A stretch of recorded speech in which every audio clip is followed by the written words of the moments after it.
Messieurs les secrétaires perpétuels, mes chers confrères, je devais saluer Madame la présidente fondatrice de la Fondation Recherche cardiovasculaire, mais je la salue tout de même, cher Daniel Herman, par la pensée.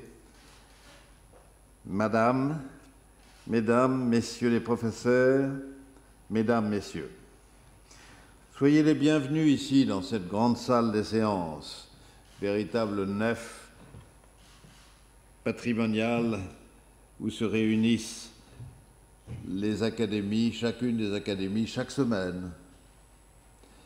Le programme de recherche Cœur de Femmes, dont nous célébrons aujourd'hui le lancement, ne détonne pas avec les grandes découvertes, les grandes avancées scientifiques qui se concrétisèrent entre ces murs, en haut desquels figurent les noms et les portraits des grands prédécesseurs. Ce programme Cœur de Femmes, innovant et militant, est dû, nul ne l'ignore, à l'énergie, au courage et à la générosité d'une femme, Madame Danielle Herman, fondatrice et présidente de la Fondation Recherche cardiovasculaire, Institut de France, et qui ne peut hélas pas être présente parmi nous ce soir. Je veux lui dire au nom de tous les regrets que nous en concevons, mais je voudrais surtout lui faire savoir notre admiration et notre reconnaissance. Fidèle de l'Institut de France, fidèle à ses convictions, constante dans l'inventivité des moyens pour les exprimer et les faire vivre, Madame Danielle Herman est pour beaucoup d'entre nous une inspiration. Ce projet, Cœur de Femmes, est une grande innovation. Il réunit donc autour d'une même table et sous l'égide de l'Académie des sciences des membres éminents de l'université pour porter une interrogation et combler un manque dans l'impressionnante gamme de la recherche scientifique.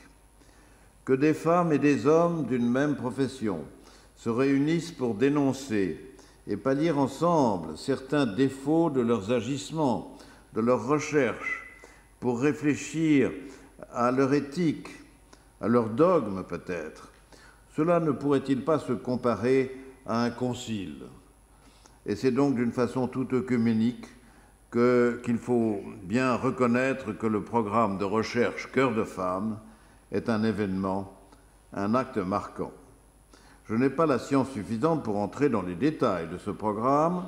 Mon confrère Jean-François Bach, secrétaire perpétuel de l'Académie des sciences, vous en fera légitimement la présentation.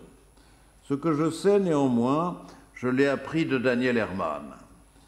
Voilà plus de 10 ans, cette dernière a créé à l'Institut de France une fondation intitulée Recherche cardiovasculaire, qui s'est donnée pour ambition de mettre à profit l'excellence de la recherche médicale française, tout particulièrement dans le domaine du cœur, pour servir et défendre l'intérêt général, notamment lorsque celui-ci se fait oublieux de certaines catégories de personnes, et je veux parler ici des femmes. Depuis trop longtemps, la recherche sur les pathologies et les affections du cœur s'est développée à partir de modèles masculins, semblant ignorer qu'il existait des caractéristiques particulières au cœur des femmes, qui méritaient une autre médecine peut-être, de la prévention au traitement. J'ai noté sur le carton de notre réunion que figurait le mot parité. Je ne pense pas qu'en la circonstance ce soit le bon mot. Il est trop abstrait, il est trop égalitaire. Ce que nous savons grâce à Madame Herman, c'est qu'il existe bien, je ne dis pas un cœur féminin, mais un cœur de femme. Et celui-ci n'est point romanesque, ni seulement objet galant. Il s'agit d'un cœur exposé autant que peut l'être celui d'un homme à la maladie, à la souffrance, autant qu'un homme, c'est-à-dire pas moins, et c'est-à-dire différemment. A-t-on jamais voulu savoir ce qu'il existait de singulier dans le cœur d'une femme, parce qu'elle est femme? C'est ce programme ambitieux que notre réunion se projette de découvrir. Autour d'un conseil scientifique reconnu internationalement, appuyé des militantes et des militants, le projet Cœur de Femmes dispose des meilleurs atouts pour réunir ses missions. La première, qui n'est pas des moindres, est en passe d'être réussie aujourd'hui grâce à vous, mettre à l'agenda citoyen la cause du cœur des femmes. C'est nous tous, à la suite de Danielle Herman et de ceux qui ont d'abord accepté de la suivre, chacun à notre place, de faire vivre cet engagement, parce que la recherche elle-même s'anime du pouvoir de l'espoir, parce que les découvertes sont le fruit du combat de tous contre l'injustice et contre la souffrance. Si l'on sait depuis longtemps que le cœur a ses raisons, que la raison ne connaît pas, nous apprenons maintenant, grâce à Danielle Herman, aux chercheurs qui l'entourent et aux militants qui la soutiennent, que tout esprit et toute science commencent de s'éduquer par le cœur et par la générosité. Et donc je vous remercie tous d'être venus si nombreux pour une si belle cause.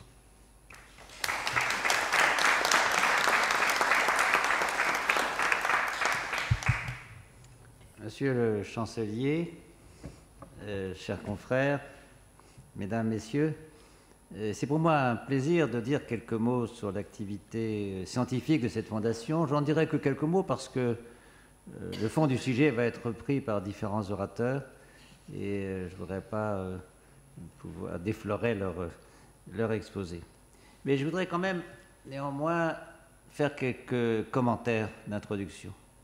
Le premier concerne, et Monsieur le chancelier a fait mieux que je ne pourrais le faire, la personne de Madame Herman qui a fait preuve au cours de toutes ces années d'une générosité, mais aussi d'une détermination, d'une persévérance sans égale.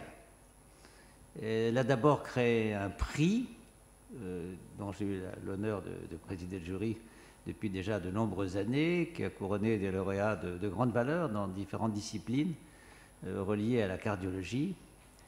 Et puis, au fur et à mesure, elle s'est rendue compte qu'il y avait autour des maladies cardiaques de la femme un sujet qui n'était pas négligé, mais qui n'était pas traité comme il devait l'être.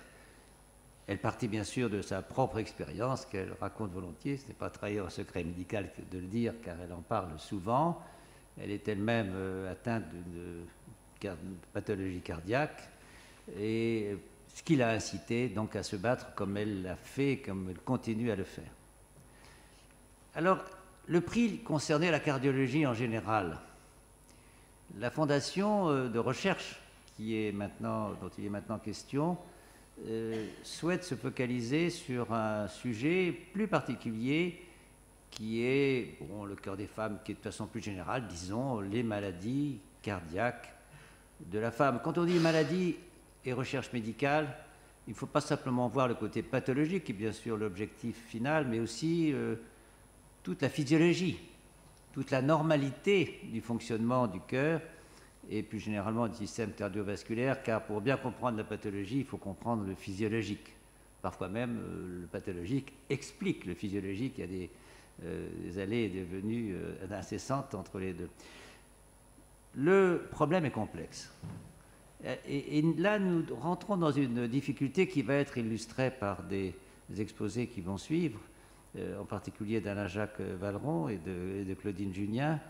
C'est que actuellement, dans une envolée tout à fait justifiée, à laquelle nous participons tous, autour de la parité, justement, du genre, on arrive à perdre parfois la notion de ce qui différencie les hommes et les femmes au-delà de l'apparence extérieure et de tout ce qui concerne la reproduction.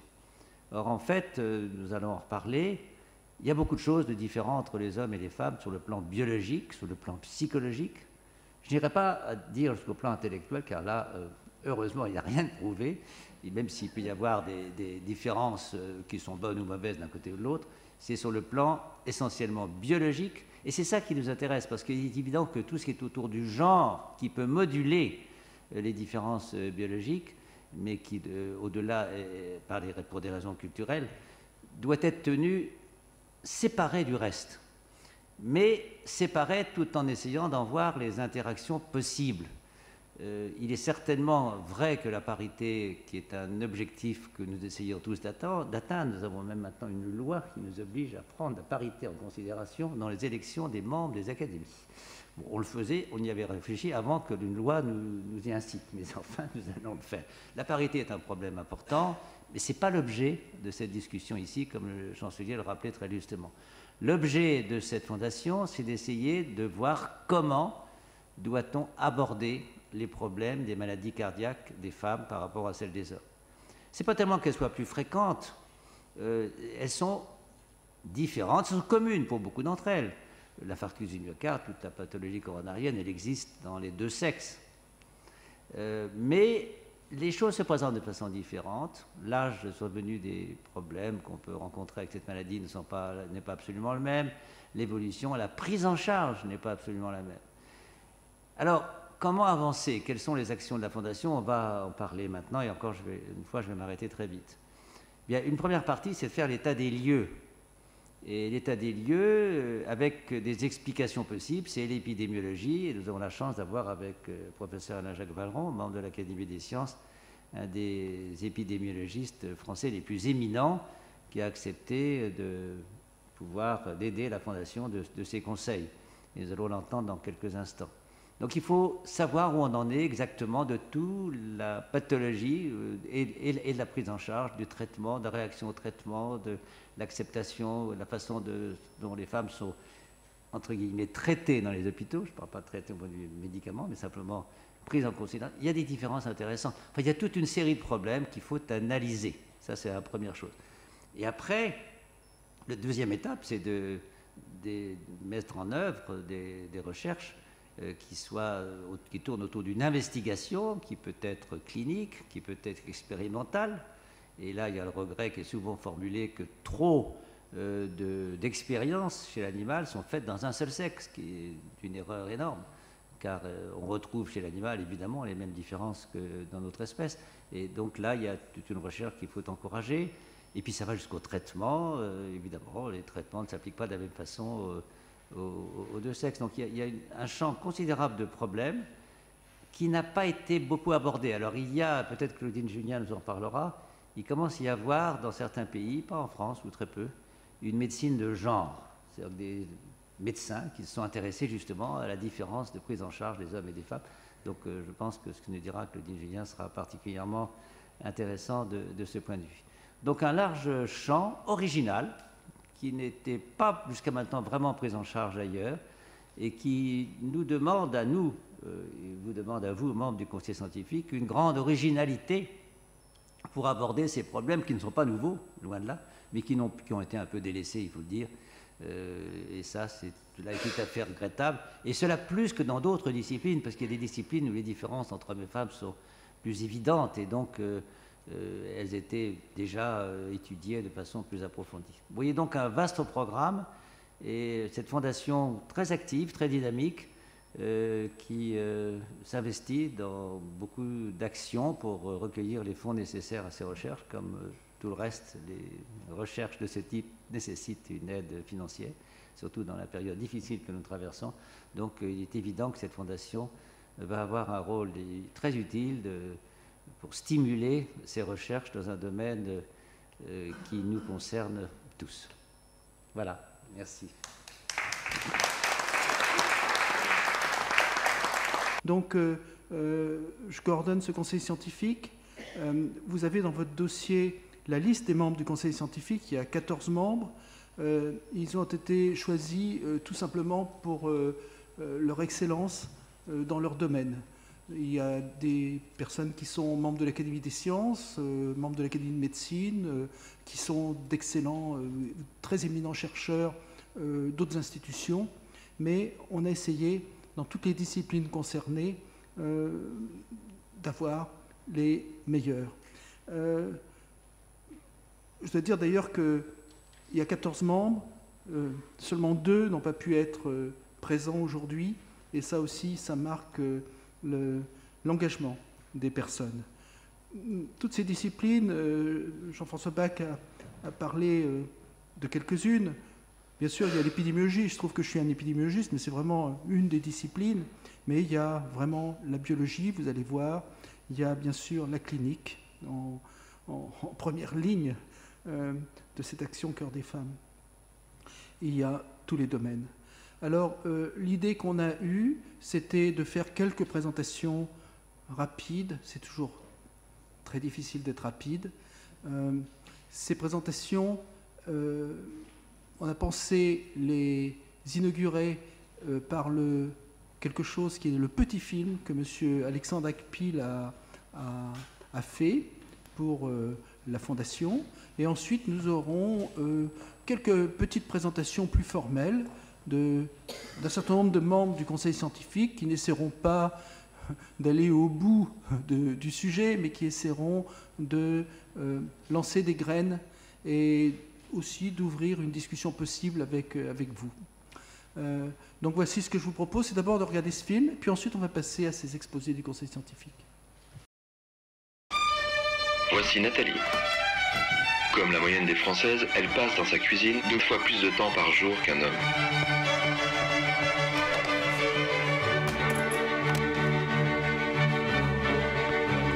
Et 2 fois plus de temps à s'occuper de la maison et des enfants.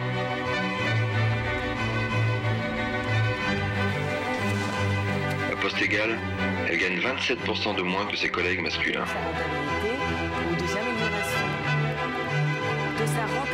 Et elle a 5 fois moins de chances d'arriver à la tête de son entreprise. Ah si, il y a quand même une chose pour laquelle Nathalie a exactement les mêmes chances qu'un homme. C'est de mourir d'une crise cardiaque.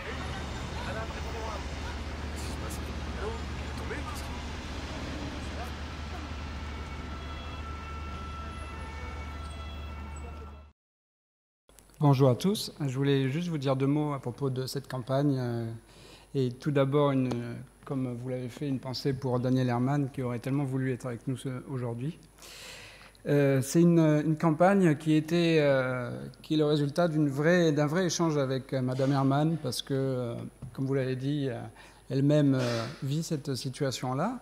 Et c'est un travail très important pour nous. Il y a effectivement tout le travail scientifique qui est absolument, bien sûr, évident, important à faire. Il y a aussi un vrai travail de communication, de sensibilisation des femmes, mais aussi du corps social et aussi des pouvoirs publics sur l'importance et les risques liés aux maladies cardiovasculaires. Donc c'est un travail qu'on a fait ensemble et vous parliez d'inspiration tout à l'heure, Monsieur le Chancelier. Et Madame Herman a été pour nous une vraie source d'inspiration, tellement elle est pétillante, pleine d'idées et pleine de détermination. Ce qu'on a voulu faire simplement avec cette campagne, c'est dire que c'est quelque chose qui concerne chaque femme. Chaque femme aujourd'hui a une vie active, stressante, avec beaucoup de fonctions, beaucoup de responsabilités, beaucoup de tensions, tous les jours. Et donc chaque femme court le risque un jour d'être exposée à ce genre de maladie-là. Donc on a voulu faire un film simple qui parle aux femmes, à toutes les femmes, et même aux plus jeunes. C'est pour ça qu'on a mis un âge, qu'on a mis 40 ans. À partir de 40 ans, commencer à consulter un cardiologue pour que chacune se sente concernée. Et c'est ce qu'a fait, je pense, le succès de ce film. On a eu beaucoup de retombées presse, beaucoup d'articles qui font que, progressivement, on a parlé aussi de ce sujet, de la sensibilisation des femmes liées aux maladies cardiovasculaires. Donc on est content de ce premier succès, c'est un tout petit premier succès. Il faut continuer à diffuser ce film, continuer à informer les femmes. Nous avons créé aussi avec Daniel une affiche qui continue à creuser le sillon de la sensibilisation, où là on a trouvé un angle un peu différent qui est le fait que les femmes en fait pensent à tout, elles pensent à tous, sauf à elles-mêmes. Et qu'en termes de maladies cardiovasculaires, c'est bien de s'occuper de son homme, de son mari, de faire attention à lui, mais il faut aussi penser à elle, penser aux risques qu'elle court. Donc ça, c'est cette deuxième campagne qu'on a faite et qui peut être utile pour communiquer jusque dans les salles d'attente des médecins. C'est l'objectif de la presse ou de l'affiche. Et puis en ce moment même, on est en train de travailler sur une campagne digitale une campagne que l'on voudrait virale, comme on dit. Alors le viral est un gros mot pour vous, est un mot que vous essayez d'éviter. Pour nous en communication, c'est quelque chose qu'on recherche pour justement que toutes les femmes dans le monde, puisque c'est un peu notre prochain niveau, soient vraiment sensibles à ces risques liés aux maladies cardiovasculaires. Voilà, donc nous restons tous mobilisés pour sensibiliser les femmes.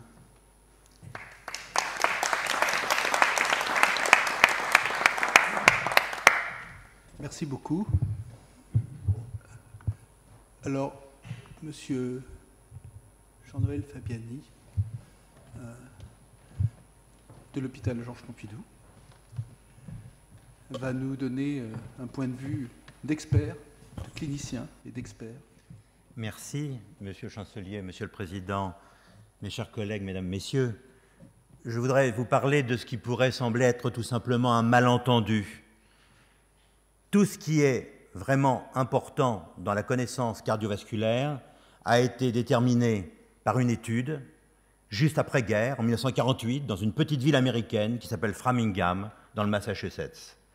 Et l'idée des chercheurs et des épidémiologistes américains était simple, était de dire nous allons étudier une population, et de cette population, on va savoir, en suivant plusieurs générations, quels sont les risques de la maladie cardiovasculaire.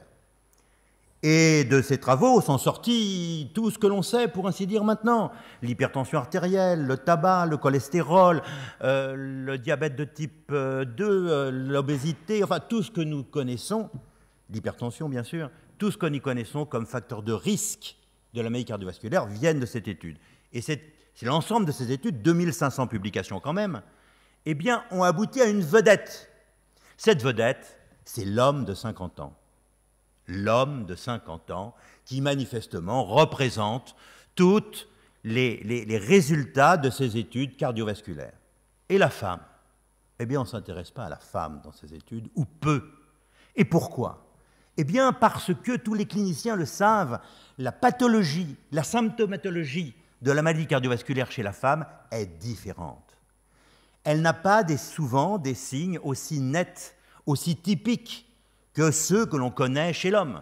Les grands signes de l'angine de poitrine, d'effort, avec la douleur constrictive, l'infarctus du myocarde, avec sa douleur qui va vers la mâchoire, vers les bras, le bras gauche en particulier, ça n'est pas toujours aussi net. Un peu plus loin, quand on fait des épreuves d'effort, des épreuves, cette fois-ci pour mettre en évidence la maladie cardiovasculaire, eh bien les épreuves d'effort elles-mêmes peuvent être mises en difficulté et parfois même, eh bien, elles donnent des faux négatifs ou des faux positifs. Et ça, les médecins, les cardiologues le savent depuis longtemps. Et pourtant, le film que vous venez de voir le montre, eh bien, une femme sur 3 meurt d'une pathologie cardiovasculaire, notamment après l'âge de la ménopause. Alors, bien entendu, vous comprenez que tout ceci est fondamental. Les chirurgiens s'étaient aperçus, et les cardiologues interventionnels aussi, que les résultats obtenus dans la maladie coronaire chez la femme étaient un peu moins bons que chez les hommes. Et ils avaient cherché des explications. Entre autres explications, on peut considérer que les artères des femmes étant plus petites, le traitement de ces artères était plus délicat, plus difficile, et que les résultats étaient un peu moins bons. Enfin, tout ce que je viens de vous dire, eh bien, ça n'est que l'appel pour manifestement reprendre le problème, et essayer par des études qui soient à la fois fondamentales au laboratoire, à la fois épidémiologiques, à la fois cliniques, eh bien qu'on essaye de reprendre le problème du cœur de la femme, et en particulier la pathologie cardiovasculaire chez la femme, non seulement celle des artères coronaires, mais également de l'accident vasculaire cérébral, qui lui aussi, chez la femme, pose un certain nombre de questions. Voilà ce que je voulais vous dire en matière d'introduction, Monsieur le Président.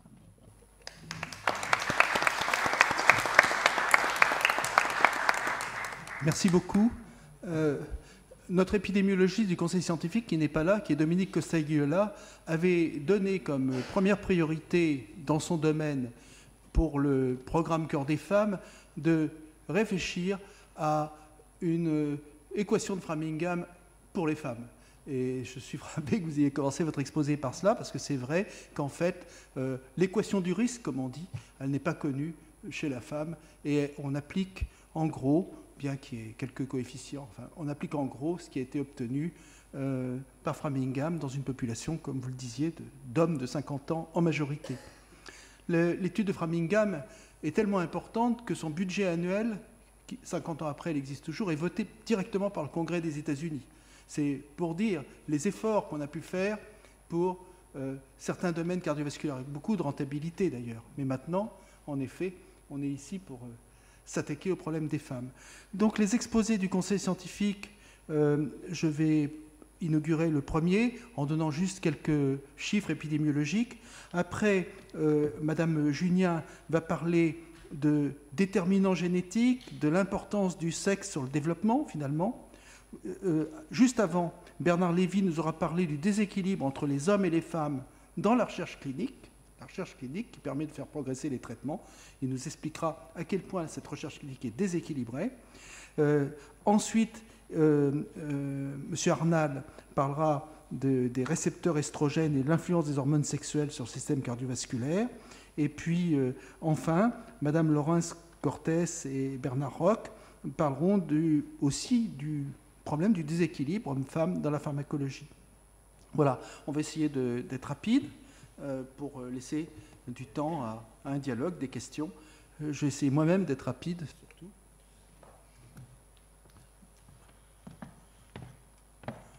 Donc, ce sont simplement quelques chiffres. Je dois dire que, en effet, je remplace Dominique Costagliola qui devait être là.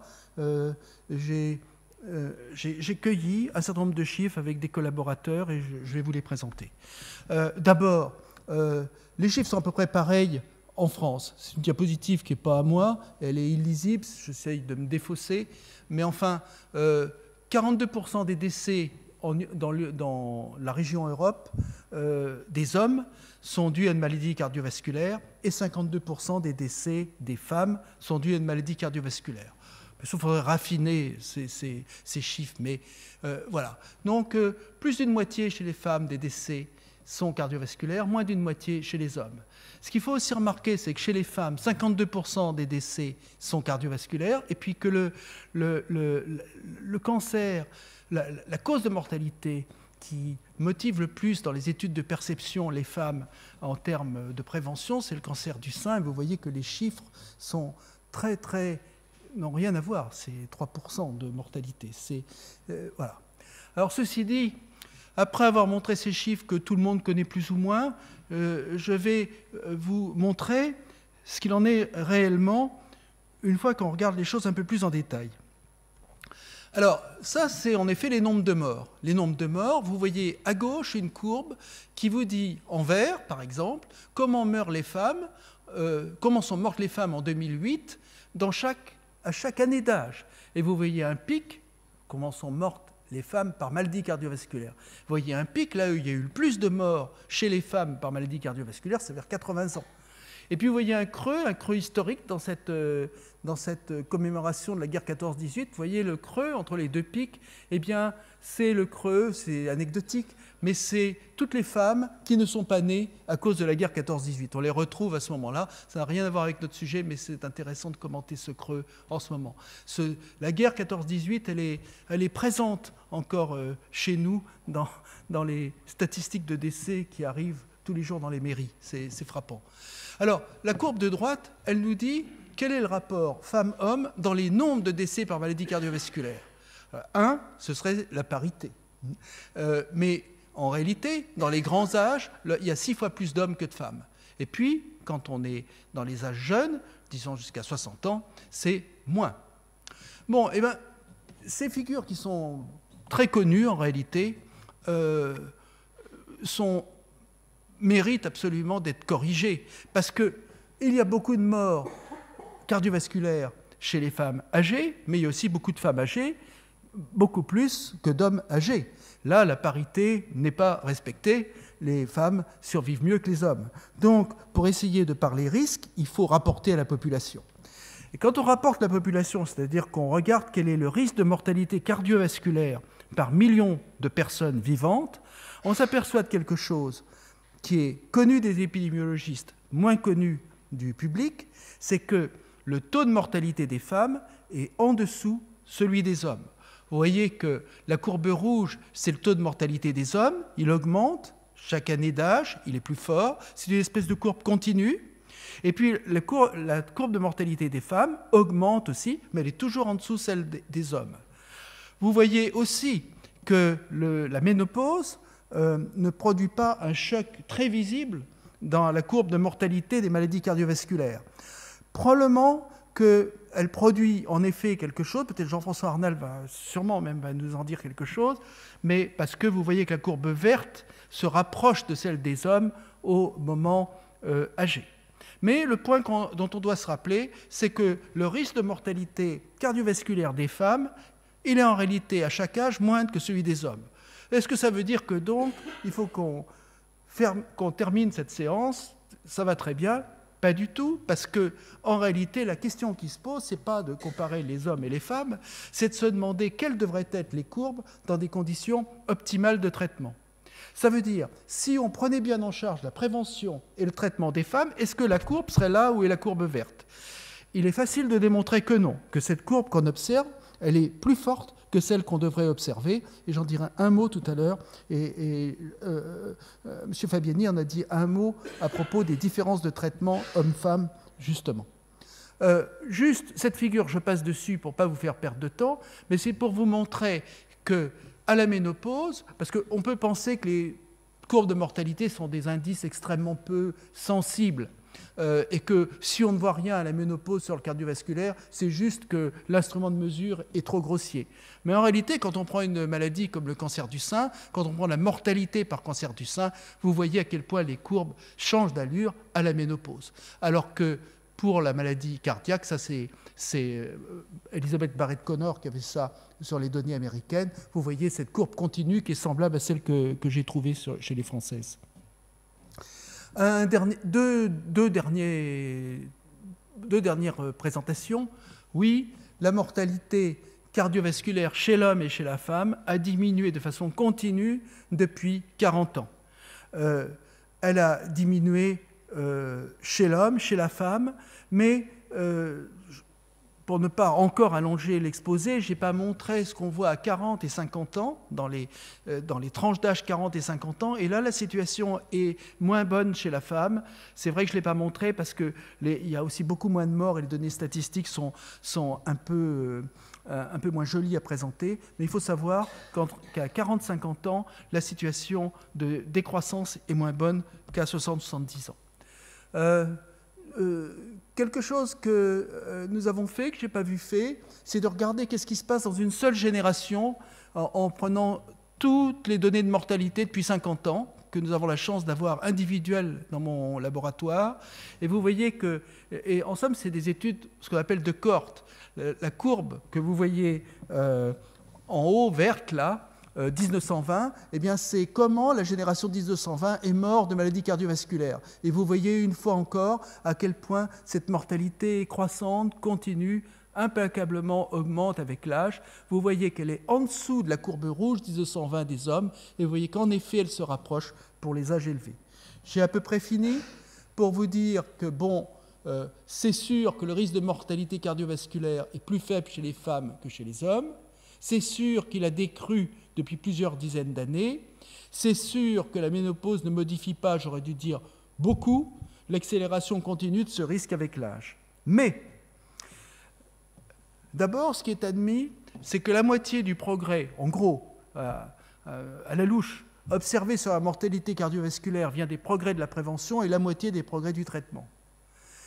Alors, ce qu'on voit, c'est que mes amis du conseil scientifique m'ont dit que ma phrase n'était pas bien claire. Seulement 75% des essais thérapeutiques publiés ont inclus des femmes. Ça veut dire que 25% n'en ont pas inclus. Ça aurait peut-être été plus clair de dire les choses comme ça, c'est ça? 25% des essais thérapeutiques n'ont pas inclus de femmes. Donc c'est difficile d'extrapoler des recommandations de traitement à partir d'essais thérapeutiques qui n'ont pas inclus de femmes.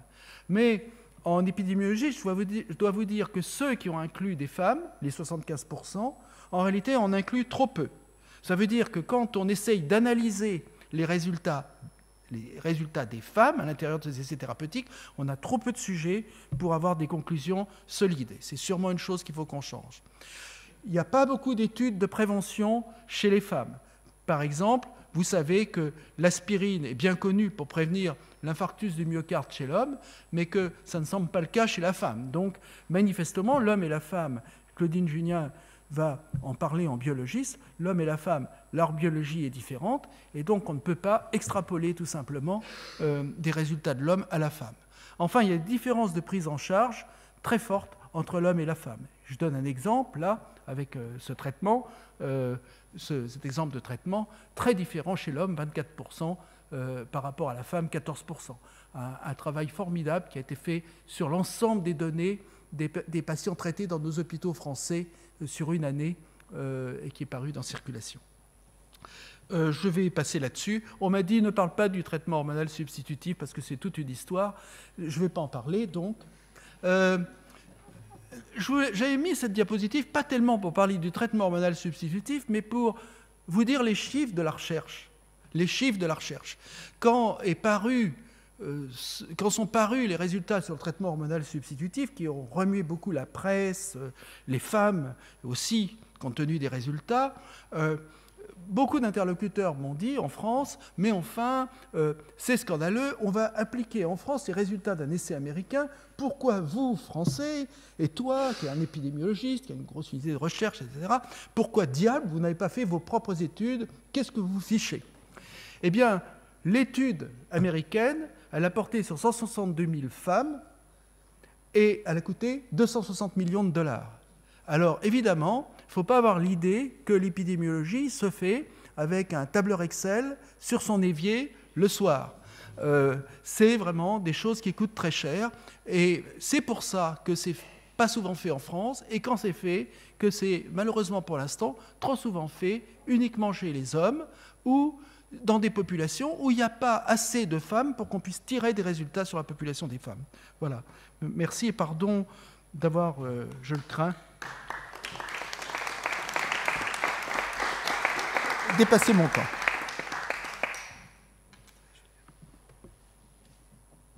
Donc, Bernard Lévy va parler du déséquilibre homme-femme dans la recherche clinique.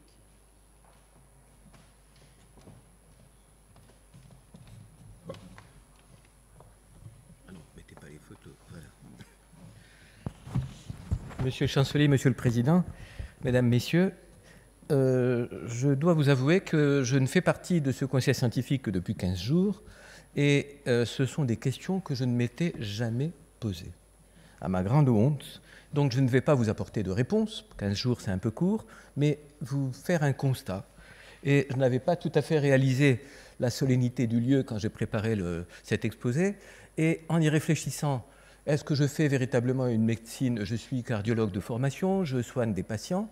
Est-ce que je fais vraiment une médecine unisexe? Je n'en sais rien, enfin un peu probablement.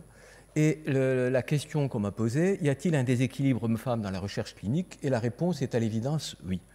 Et donc, en y réfléchissant, il est clair que quand je soigne quelqu'un qui ressemble à ce monsieur ou quelqu'un beaucoup plus rarement qui ressemble à cette dame, je tiens compte du poids, mais je ne tiens pas compte du genre du patient et ils sont soignés à peu près de la même façon, à des nuances près que le professeur Valeron vient vous dire. Et il y a de nombreuses études. Les signataires sont extrêmement souvent des femmes, Monsieur le Président.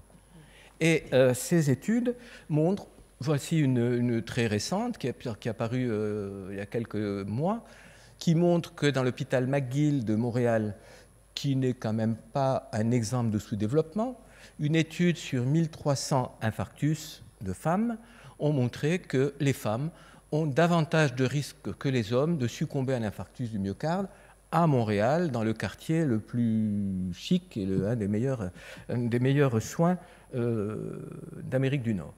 Et pourquoi? Eh bien pourquoi? Pour une vraie raison et une seule unique qui se décline de différentes façons.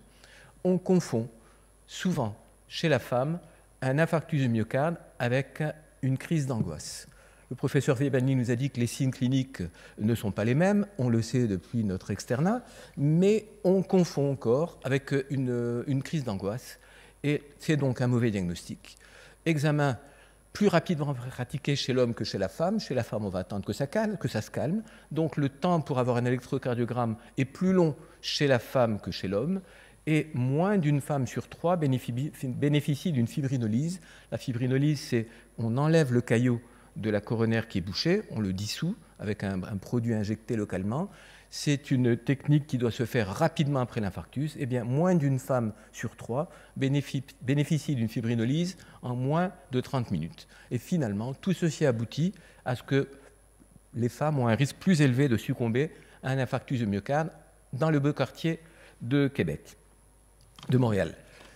Et si on va chercher dans les grands journaux les proportions des femmes dans les essais cliniques randomisés, c'est tiré au sort, vous voyez que s'il y a à peu près 50% de femmes, on retrouve dans la population globale, on retrouve globalement à peine plus de 30% de femmes dans les essais cliniques cardiovasculaires en général.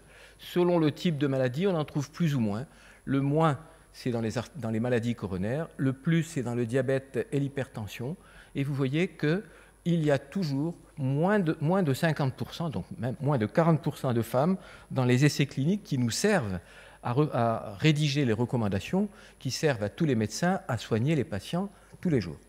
Donc, pas assez de femmes dans les essais cliniques. Peut-être que les femmes ne sont pas malades. Ben, pas du tout. Quand on regarde les mêmes chiffres que vous voyez ici de proportion de femmes dans les essais cliniques randomisés par rapport à la maladie dans la population générale, il y a 2 fois moins de femmes dans les essais cliniques qu'il y a de femmes, en blanc ici, dans la population qui ont des maladies coronaires. Et c'est à peu près vrai, quelle que soit la maladie, avec des différences selon les maladies qui ne sont pas expliquées et qui sont difficiles à expliquer. Pourquoi ? Alors là, j'interviewe depuis 13 jours, puisque je m'en occupe depuis 13 jours, j'interviewe les gens autour de moi. Pourquoi il y a moins de femmes? Pourquoi tu recrutes moins de femmes? Les raisons sont multiples, intéressantes. On parle d'illettrisme, on parle de femmes qui sortent moins, on parle de beaucoup de choses. Et finalement, je ne vais pas rentrer là-dedans parce que je n'ai pas de réponse, je n'ai que des questions. Il y a des raisons sociologiques et psychologiques qui concernent à la fois les soignants que les patients. Et je n'ai trouvé qu'une raison objective, j'ai mis un S parce que je suis optimiste, mais je n'ai trouvé qu'une raison objective, c'est qu'on ne peut pas faire d'essais de médicaments, c'est beaucoup plus difficile de faire des essais de médicaments chez des femmes qui sont d'un âge à procréer. Donc, quand une femme pourrait avoir un enfant ou être enceinte, on ne fait pas d'essais thérapeutiques sur elle. C'est un vrai problème dont les collectivités sont conscientes, puisque vous voyez que la semaine dernière, le NIH a débloqué 10 millions de dollars supplémentaires pour encourager les chercheurs à considérer le genre dans leurs études cliniques et précliniques. Je vous remercie.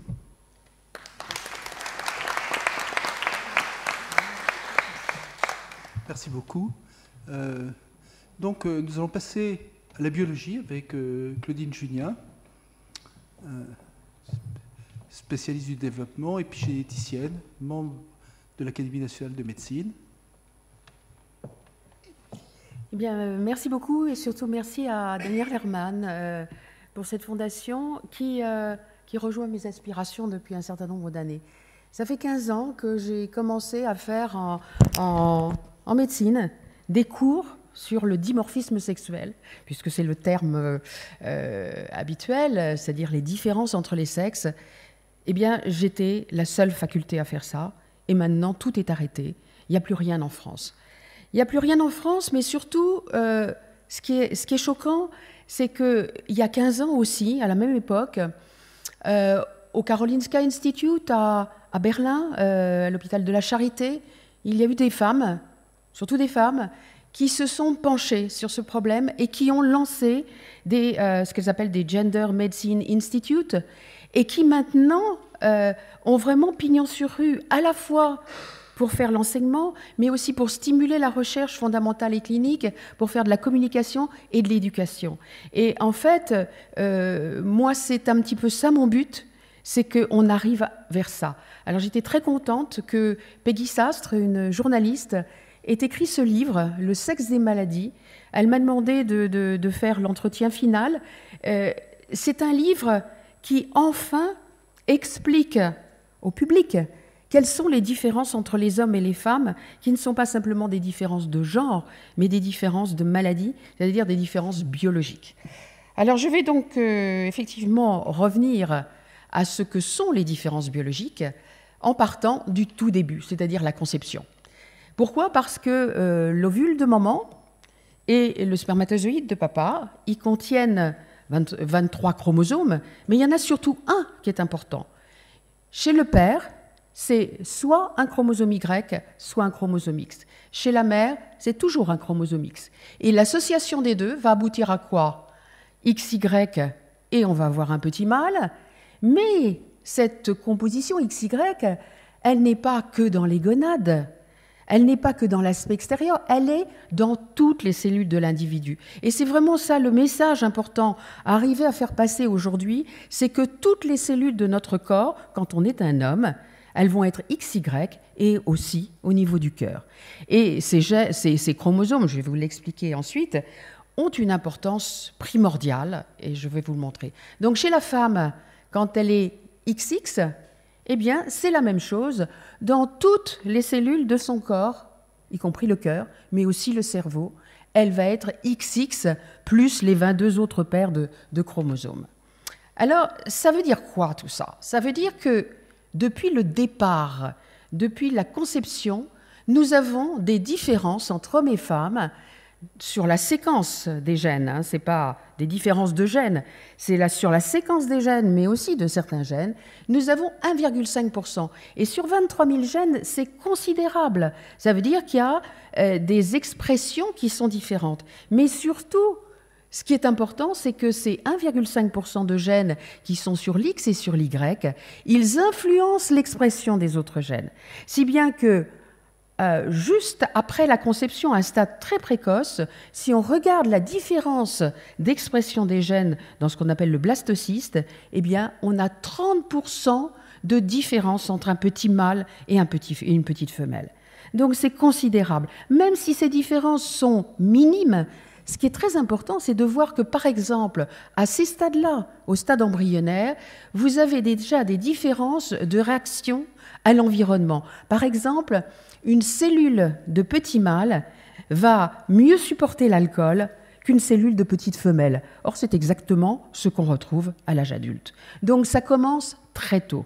Et le cœur, lui aussi, va se développer différemment. Et puis, quelques temps plus tard, 7-8 semaines à peu près chez l'homme, les gonades vont apparaître. Et alors là, les hormones vont apparaître. Et ces hormones vont avoir des effets qu'on appelle des effets organisationnels sur le développement de l'embryon, mais ils vont avoir aussi des effets activationnels. Et ces effets organisationnels, activationnels vont aussi dépendre des marques qui ont été mises avant et qui n'ont strictement rien à voir avec les hormones. Donc il ne faut pas se concentrer uniquement sur les hormones, mais il faut regarder aussi les chromosomes XY et les gènes. Et puis ensuite, à la naissance, là, et c'est seulement là qu'on peut parler de genre, on ne peut pas en parler avant. Peut-être que lorsqu'une femme connaît le sexe de son enfant, elle a déjà des comportements un petit peu différents. Enfin, ça, c'est encore une autre histoire. Mais le genre, c'est après. Donc le sexe, c'est avant et toute la vie. Donc nous avons là 3 facteurs. La génétique, les hormones, le socioculturel. Mais à cela vient aussi s'ajouter, il ne faut pas l'oublier, tout l'environnement. C'est-à-dire que compte tenu de toutes ces différences, pendant des fenêtres très spécifiques, tout l'environnement tel qu'il est représenté là, c'est-à-dire aussi bien l'exercice physique que l'affection maternelle, le temps, l'alcool, le tabac, la nourriture et puis notre flore intestinale, tout ça, ça va interagir avec tous ces facteurs et de manière différente selon qu'on est un homme ou une femme. Donc pour terminer, je voulais terminer par ça. Si on regarde la différence entre ces deux personnages, je vous ai dit, génétiquement, pas grand-chose, 0,1%. Mais si on regarde la différence avec cette femme, eh bien c'est 1,5%, et c'est considérable. Et c'est encore plus considérable que c'est du même ordre de grandeur qu'entre l'homme et le singe. Bon, mais ce qui compte, en fait, ce n'est pas tellement uniquement ce 1,5%, c'est la différence d'expression des gènes. Et cette différence d'expression des gènes que l'on trouve donc dans tous les tissus, eh bien, on la trouve aussi, par exemple, quand on regarde un chimpanzé et qu'on regarde l'expression de ces gènes dans le cerveau, il y a, bien que les gènes soient semblables, il y a 50% de différence d'expression entre ces gènes et ceux d'un homme de même sexe, donc quelqu'un de même sexe. Voilà, je m'arrêterai là.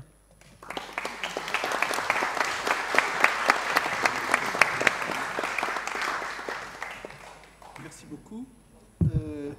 On va demander à Jean-François Arnal, qui est professeur à l'Université Paul Sabatier de Toulouse, à l'Institut des maladies métaboliques et cardiovasculaires, de nous parler de récepteurs estrogènes. Merci, Monsieur le Chancelier, Monsieur le Président, Mesdames, Messieurs. Donc, comme cela vient d'être excellemment démontré, il y a la génétique, il y a les hormones. Alors, on ne peut pas trop jouer sur la génétique et je vais essayer de vous dire quelques mots sur comment est-ce qu'on peut jouer sur les hormones et est-ce qu'on peut faire mieux finalement que les hormones naturelles qui sont les oestrogènes. Alors, M. Valeron ne s'est pas hasardé à discuter la WHI à juste titre, parce qu'en quelques minutes, on peut pas. C'est un sujet qui est beaucoup trop complexe, donc je ne me lancerai pas non plus dans cette discussion. Je voudrais simplement, dans un premier temps, vous montrer donc que les oestrogènes ont des effets néfastes, et c'est ceux dont vous entendez tous parler, des effets néfastes sur la glande mammaire et le cancer du sein. Et c'est ça qui préoccupe bien sûr les femmes. Mais à côté de ça, les oestrogènes ont des effets très protecteurs sur le plan osseux, c'est bien connu, sur la prévention du diabète de type 2, c'est une démonstration de l'étude WHI. Sur le plan cardiovasculaire, c'est beaucoup moins bien démontré, mais on peut penser que dans les 10 premières années qui suivent la ménopause, l'administration d'oestrogènes est également protectrice. Et donc la question, c'est peut-on en fait découpler ces effets bénéfiques des effets délétères des oestrogènes? Alors la cible et la molécule qui relaie l'effet des oestrogènes sont un récepteur de la famille des récepteurs nucléaires, des récepteurs des stéroïdes, et ceux-ci relaient l'action de nombreuses hormones dans notre organisme, en particulier les glucocorticoïdes, les hormones du stress par exemple, et ceci est un schéma donc de l'activation donc de ces récepteurs par les hormones dans le cytoplasme des cellules, et ensuite cela migre dans le noyau où se fait la régulation de l'expression de nombreux gènes. Alors à côté de ce schéma qui vaut pour la plupart des récepteurs des stéroïdes, eh bien, des travaux très complexes qu'il n'est pas question de résumer ici, mais en particulier du groupe de Thornton, ont montré qu'en faisant la généalogie des récepteurs des stéroïdes, c'est-à-dire grâce à la puissance de la bioinformatique et au séquençage donc, de nombreux gènes dans de nombreuses espèces, on peut arriver à remonter à ce qu'était l'ancêtre des récepteurs des stéroïdes. Et il se trouve que cet ancêtre ressemble beaucoup aux récepteurs des oestrogènes. Et donc là, ce que je voudrais que vous reteniez de ceci, c'est que l'ancêtre en fait des récepteurs nucléaires est quelque chose qui s'apparente de très près aux récepteurs des oestrogènes. Ce récepteur des oestrogènes, d'autre part, se trouve donc dans le noyau de toutes nos cellules. Et donc la différence entre les hommes et les femmes, c'est pas qu'on n'a pas de récepteur d'oestrogène, bien sûr, c'est que les femmes produisent plus d'oestrogènes que les hommes. Et là, il y a une parité qui s'établit, puisque les hommes produisent en fait des oestrogènes aussi à la faveur de l'aromatisation, de la modification de ces hormones. Et en fait, les effets sexuels des oestrogènes sont chez l'homme masqués par les androgènes. Mais l'organisme donc masculin est aussi imprégné partiellement, dans moindre mesure, que l'organisme féminin par les oestrogènes. Alors là, la subtilité de ce fonctionnement tient au fait que les récepteurs des oestrogènes ne se contentent pas d'être dans le noyau et de réguler l'expression des gènes, mais sont aussi à l'extérieur du noyau, au niveau de la membrane, sont des molécules extrêmement plastiques qui interfèrent avec l'environnement de la cellule, avec toute la signalisation de la cellule, et agissent de façon extrêmement complexe pour réguler de façon extrêmement fine et depuis des centaines de millions d'années notre physiologie. Et donc, ce que nous avons réalisé en collaboration avec un membre de cette académie, avec Pierre Chambon, depuis plus d'une dizaine d'années, c'est la modification chez l'animal de laboratoire, chez la souris, de différentes fonctions du récepteur des oestrogènes. Donc, on a inactivé certaines parties du récepteur et d'autre part, on a modélisé chez l'animal la perte d'os, la protection vasculaire, le développement du diabète de type 2, la prolifération des cellules de la glande mammaire. Et on est arrivé de cette façon à définir un profil, en fait, qui permet de conclure que certaines de ces fonctions sont absolument nécessaires à la prolifération, par exemple, au niveau de la glande mammaire, et donc très vraisemblablement au développement de cancer du sein, alors que d'autres fonctions sont impliquées dans les effets protecteurs, ici, qu'il s'agisse de la protection vasculaire, de la protection métabolique ou de la protection osseuse. Alors, ce qui a été dit précédemment sur l'expression des gènes, les estrogènes et les récepteurs, fait aussi partie de ce problème-là. Pourquoi ? Parce que les récepteurs aux oestrogènes provoquent des hyper-expressions d'un certain nombre de protéines, qui sont des protéines cibles, et par conséquent, on ne va pas avoir les mêmes résultats quand on aura une femme et un homme, et donc on ne s'y retrouvera pas facilement dans la comparaison d'efficacité des composés. Enfin, l'étude clinique, c'est la phase 4, c'est une étape où sont constatées les différences femmes-hommes et les problèmes rencontrés. Et c'est ça qui est extraordinaire, c'est que finalement, on a franchi toutes ces étapes, 1, 2, 3, et puis c'est dans la phase 4, c'est-à-dire quand le produit est mis sur le marché, que la pharmacovigilance vient très souvent au secours, entre guillemets, pour dire attention, chez les femmes, il peut y avoir plus de problèmes avec ce médicament-là qu'on les a trouvés dans les essais cliniques. Donc, ça ne veut pas dire qu'on va jeter l'anathème sur les médicaments, loin de là. Moi, je suis, entre guillemets, quelqu'un qui cherche à découvrir des médicaments, donc je ne vais pas... Mais c'est vrai quand même qu'il faut faire très très attention. Alors, on accuse très souvent l'industrie pharmaceutique de faire ce qu'on appelle des MeToo, c'est-à-dire la même molécule, mais juste avec un petit changement, mais la cible est la même, et on voit simplement des petites différences dans la pharmacocinétique dont je parlais tout à l'heure, ou l'affinité. Eh bien, ce n'est pas du tout idiot, non seulement sur le plan commercial, ça j'en parlerai pas, mais c'est que comme il existe des différences considérables entre femmes et hommes, en ce qui concerne la pharmacocinétique, l'absorption, distribution, élimination, par exemple dans le cas des bêta-bloquants, ce que vous avez ici, c'est une liste de bêta-bloquants. Le propanolone, ça a été découvert en 1965, et vous voyez qu'on en fait encore. Hein. Je n'ai pas continué là, mais on en fait encore. Alors, par exemple, chez la femme, l'étoprolol et le propanolol, pour la même dose de 100 mg, alors qu'ils ont effectivement, avec la cible des affinités identiques, conduisent à une concentration plasmatique 40 fois plus forte chez la femme que chez l'homme. Ce qui conduit chez cette dernière à une augmentation du rythme cardiaque et de la pression artérielle et de sérieux effets indésirables. Je vous dis ça pourquoi ? Parce qu'effectivement, quand vous avez une panoplie comme ça, pour le praticien, c'est quand même utile, parce qu'il sait qu'il pourra faire passer d'une molécule, du propanolol, à une autre qui sera plus adaptée à son patient. La diapositive suivante, c'est moi qui l'envoie. Merci beaucoup. Alors, on montre souvent, ça c'est pas moi qui l'ai montré, hein, c'est dans le Handbook Experimental Pharmacology en Allemagne, la santé des femmes est plus fréquemment mise en danger que celle des hommes par l'utilisation de médicaments inappropriés. Ça vient de cette étude. C'est le cas des prescriptions dans le domaine cardiovasculaire.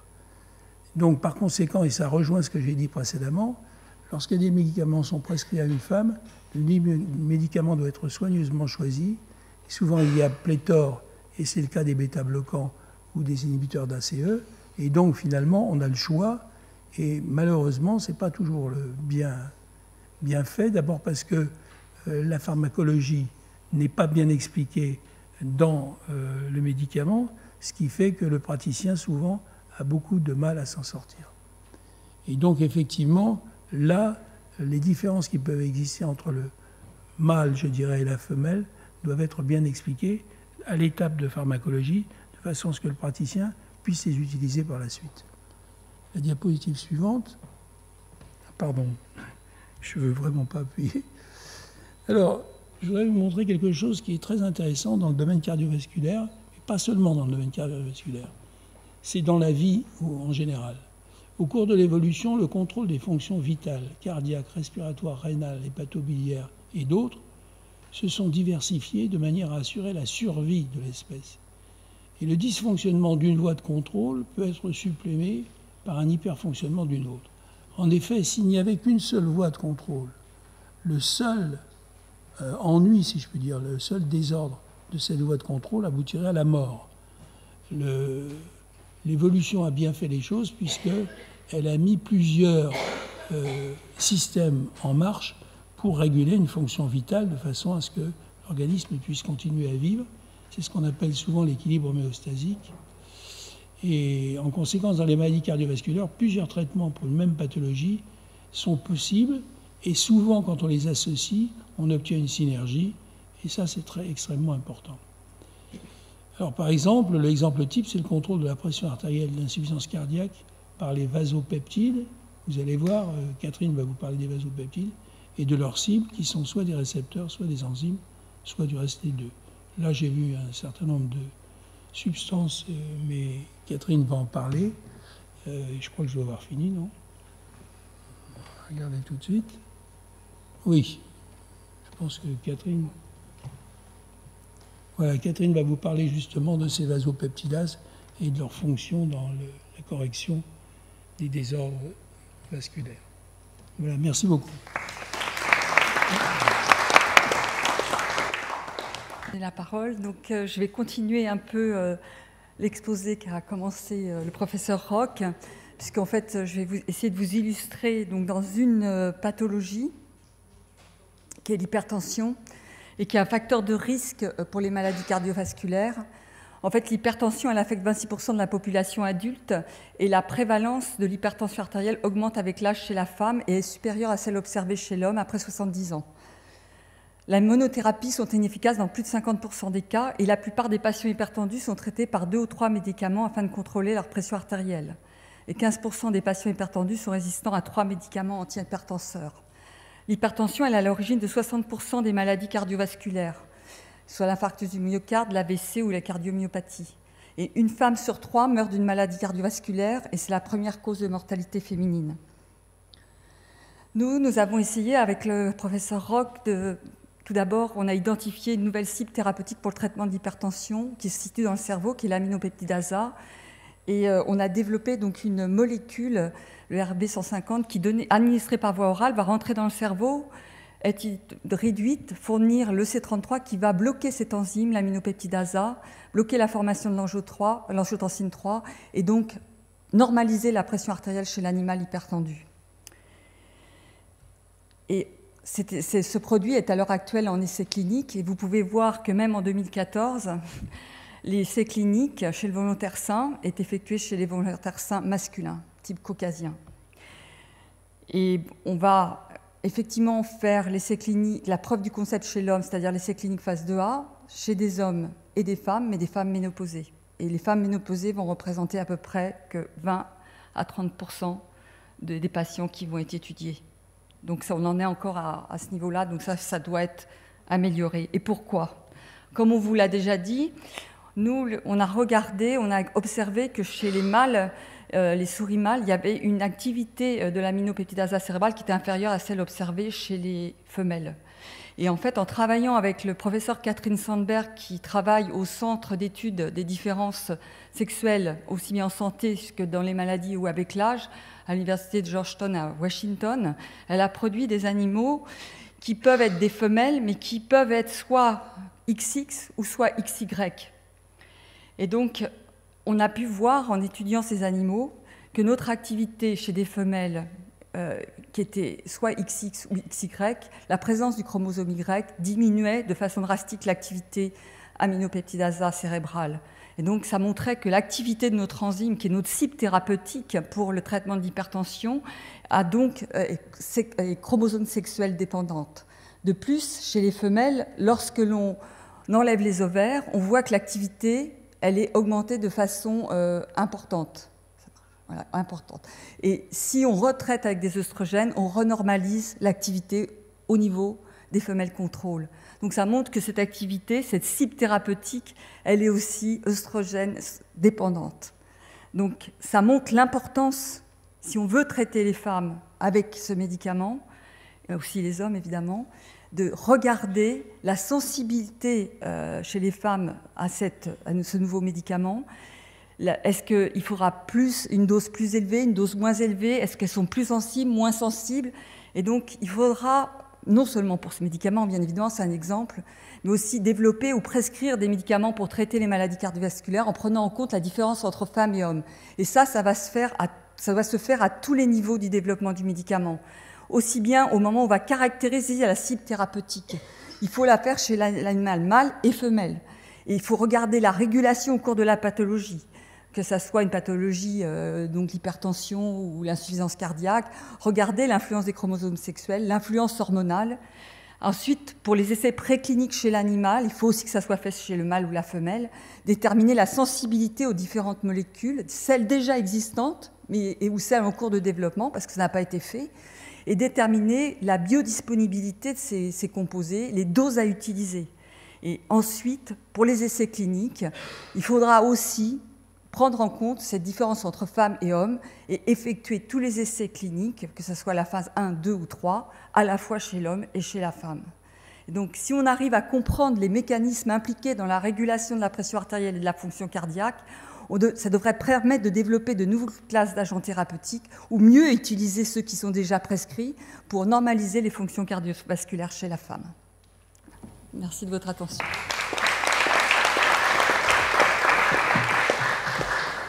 Merci beaucoup. Nous arrivons au terme de ces petits exposés que nous avions prévus pour vous montrer une partie de notre problématique.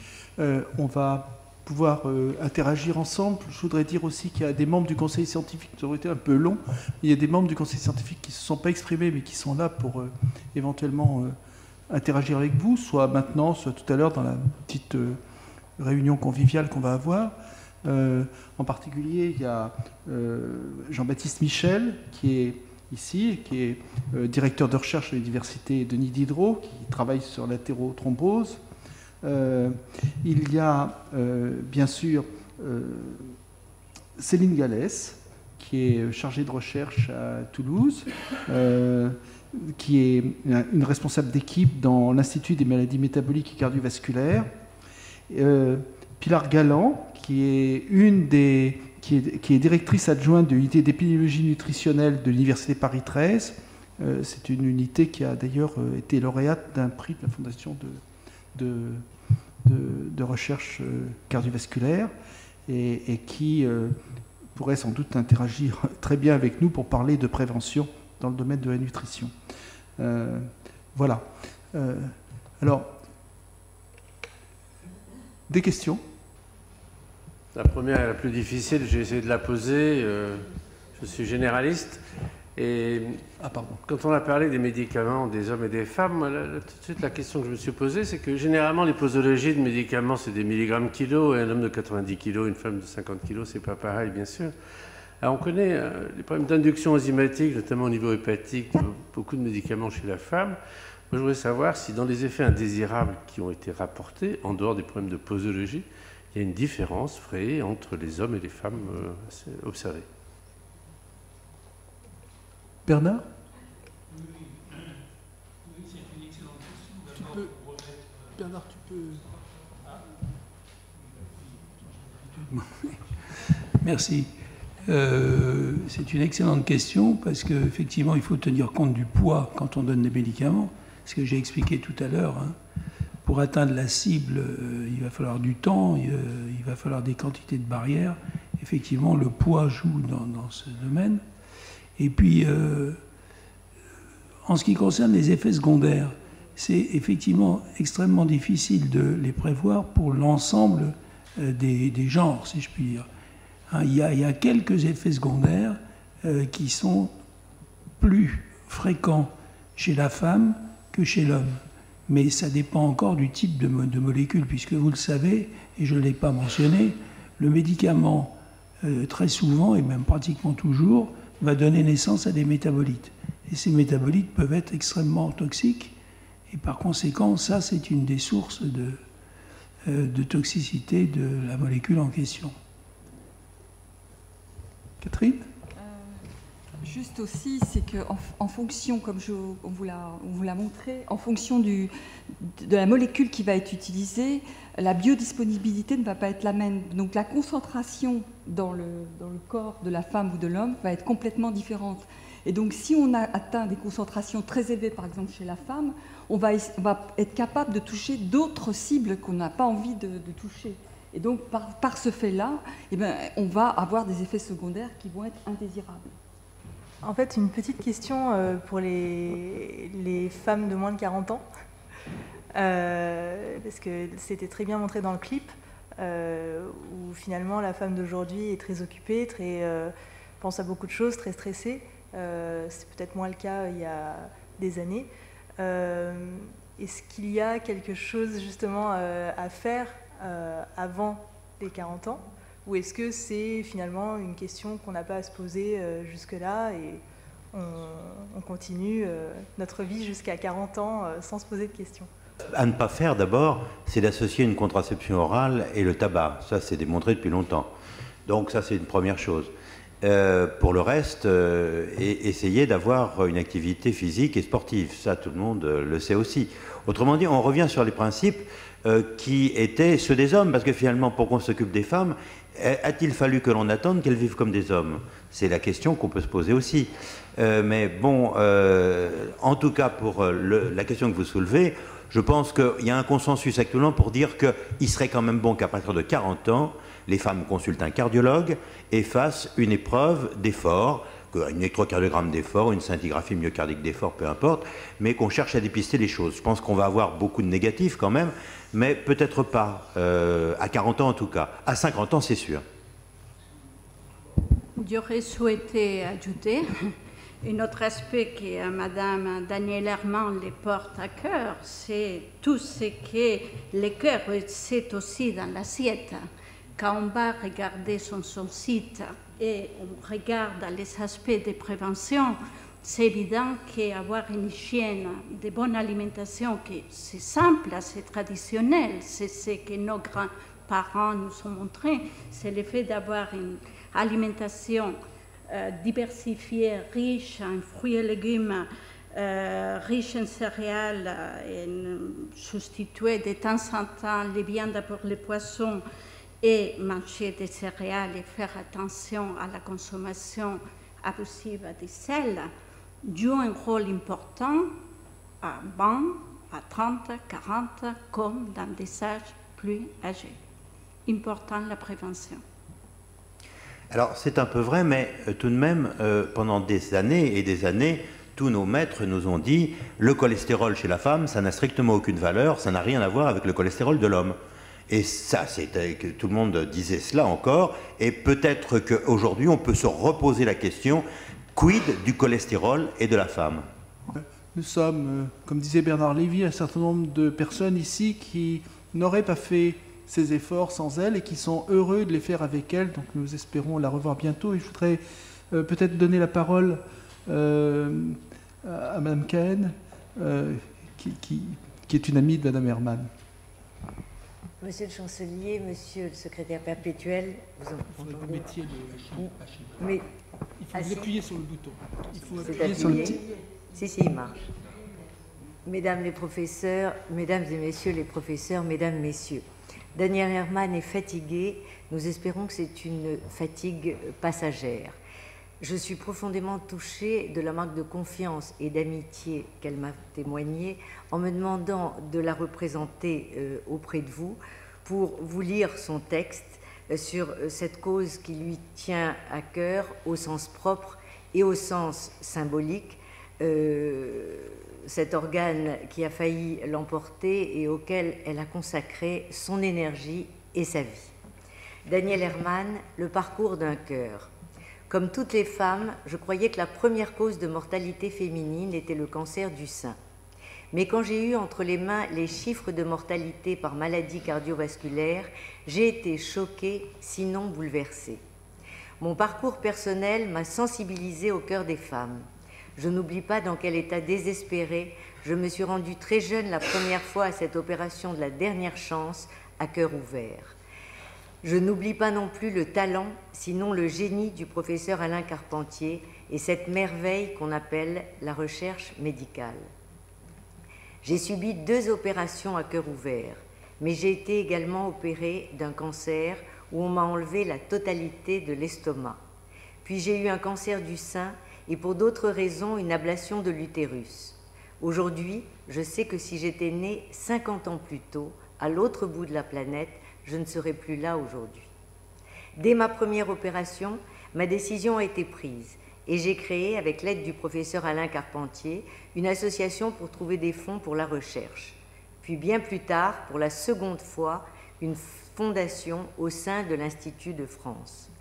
J'ai souvent dit au professeur, « Vous avez la théorie, moi j'ai le vécu, avec un régime sans sel, strict, les anticoagulants, l'insuffisance cardiaque, les valves détériorées, les essoufflements, l'arythmie totale du cœur, le pacemaker. J'ai vécu à 25 ans l'âge de la vieillesse, de ma vieillesse. Mais la recherche était là comme un cadeau dans ma vie. La recherche d'hier, c'est la médecine d'aujourd'hui, et la recherche d'aujourd'hui, c'est la médecine de demain, celle de nos enfants. Daniel, nous te souhaitons un prompt rétablissement et bien entendu de tout cœur.